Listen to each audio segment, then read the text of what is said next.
Anyway, guys, Mike here, MF Custom Garage. So today I want to talk about lifter pump up a little bit and the problem I've encountered with the LS truck. So this has an LS 9 cam in it and it only revs to about 6,000 RPM. I think there's a bunch more RPM left in it. It's just we're experiencing some lifter pump up. So I know the proper way to do this is to take a push rod, measuring push rod, and measure the push rod, add the lifter preload, and get yourself a set of push rods. Now, when it comes to the normal generic push rods for an LS, what's really common, you know, there's 7.4s, 7.35s, 7.75s, but basically I did a valve job on this, so which means the valve come up higher into the head because we ground it, so that changed it a little bit. So with that being said, what I did was I've got a rocker here which has a trunnion upgrade in it, and the trunnion upgrade I was able to put the rocker arm on, and I calculated it out, and this is on the internet too if you want to look at it, but I'm not going to tighten it up right now. But we have over 1.5 turns of preload from zero. So if you zero lash this here, I'll just show you real quick. If we take this to zero lash,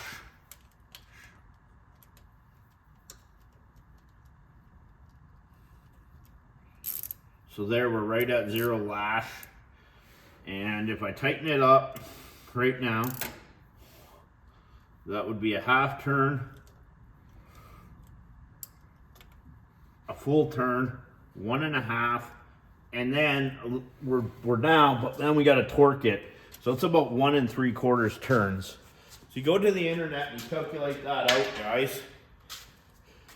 That works out to about 150 thousandths probably preload on the lifter, which is way too much. When we used to run small block Chevys with the hydraulic cams, stuff like that, I mean, the ideal deal rate to me is about 35 thousandths lifter preload, and that's why we're experiencing lifter pump up. And when we experience lifter pump up, it basically holds the valves up open, which is making this thing so it won't rev how it's supposed to.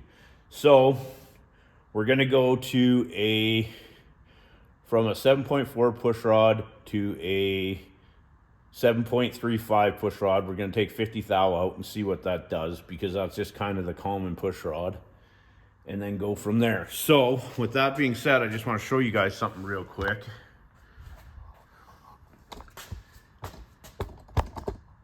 Here's the parts that were all in there. Like I said, the plugs looked all pretty good. They're a little bit a little rich, but I was running it a little rich.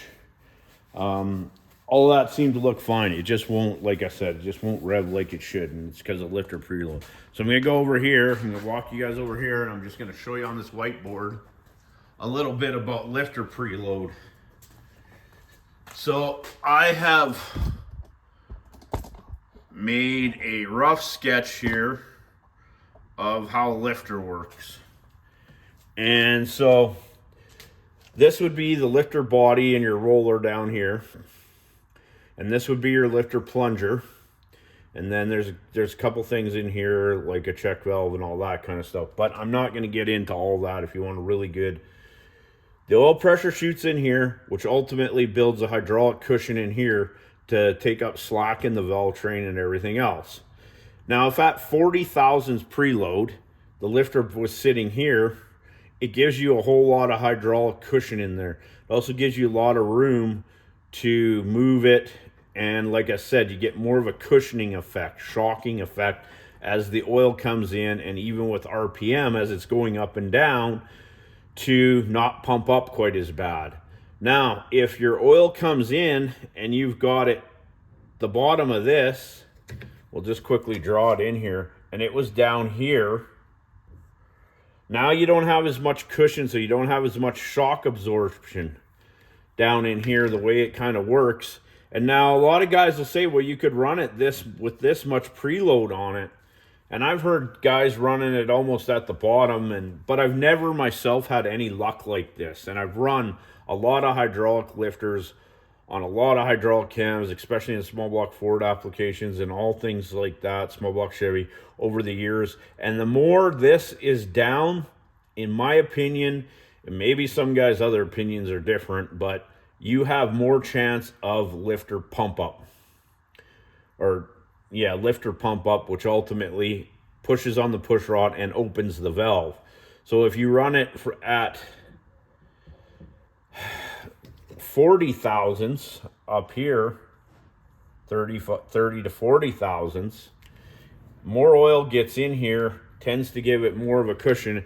For some reason, it seems to RPM better. That's been my experience over the years. So anyway, I just thought I'd show you guys that. Like I said, there's probably going to be varying opinions on the internet, but we'll see what happens when I put a 7.35 push rod in here, and if the characteristics of the motor completely change and it wants to rev more at higher RPM, because right now at higher RPM it doesn't want to rev. And I'm certain that if we get proper lifter preload and not 150 thousandths of lifter preload like we have, it will rev a lot better. It's not bad to 4,000 RPM. It's above 4,000 RPM where we start to have issues. So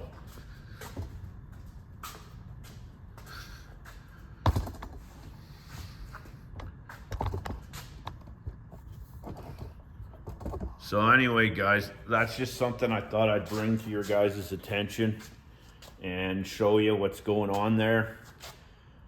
This truck is running pretty good. Other than that, it still makes power, really good power up to 55. I just tend to not want to push it past there right now because, like I said, and I've gone through 2 spring packages. It's not the springs. It's, I'm 100% positive it's the lifters pumping up. So anyway, that's just a long video I thought I'd do real quick. It's not a super long one, but